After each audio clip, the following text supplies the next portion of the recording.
एक सूफी फकीर हुआ है बायजीद। एक धनपति उसके पीछे पड़ा है, रोज उसके पैर दाबता है और कहता है, राज बता दो, टेल मी द सीक्रेट, तुम्हारे जीवन का राज बता दो। बायजीद उससे कहता है, जो राज है अगर वह बता दिया जाए तो राज कैसे रहेगा।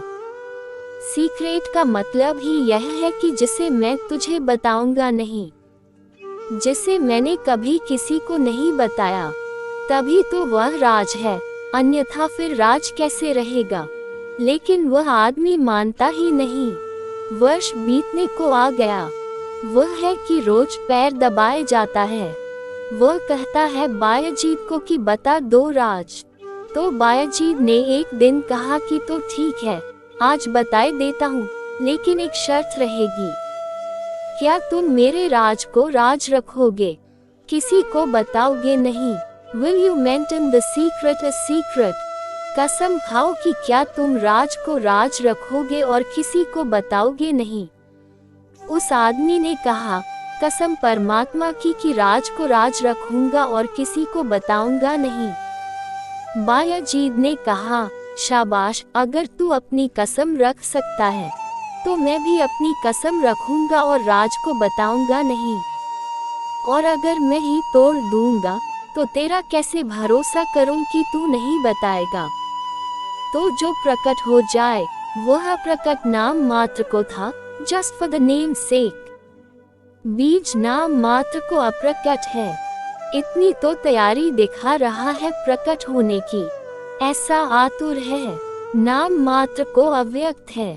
तो अभी जिस अव्यक्त की बात कही, कृष्ण कहते हैं, अर्जुन वह अव्यक्त माना है, लेकिन नाम मात्र को क्योंकि व्यक्त हो जाता है, माना कि अदृश्य है, लेकिन दृश्य हो जाता है। तो जिस अदृश्य में दृश्य छिपा हो वह बहुत अदृश्य हो नहीं सकता। हमें दिखाई न पड़ता हो, ये और बात है।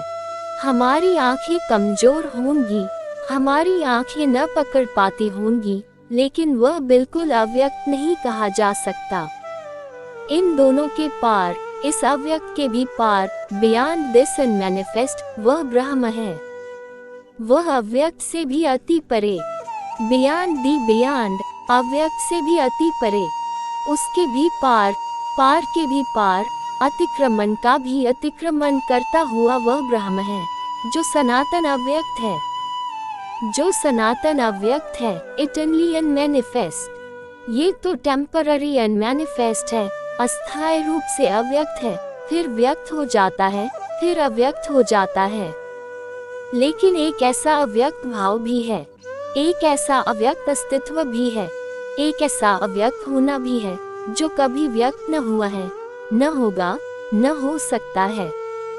वह अव्यक्त के भी परे है। वही ईश्वर, वही ब्रह्म, वही परमात्मा, वही मोक्ष, या जो भी नाम हम देना चाहें दे, वही पूर्ण ब्रह्म परमात्मा सब भूतों के नष्ट होने पर भी नष्ट नहीं होता है। क्यों? क्योंकि उसका कभी कोई सृजन नहीं हुआ, वह नष्ट नहीं हो सकता। उसकी कभी सुबह नहीं हुई, उसकी सांझ नहीं हो सकती। उसकी कभी सृष्टि नहीं हुई तो उसकी कभी प्रलय नहीं हो सकती है।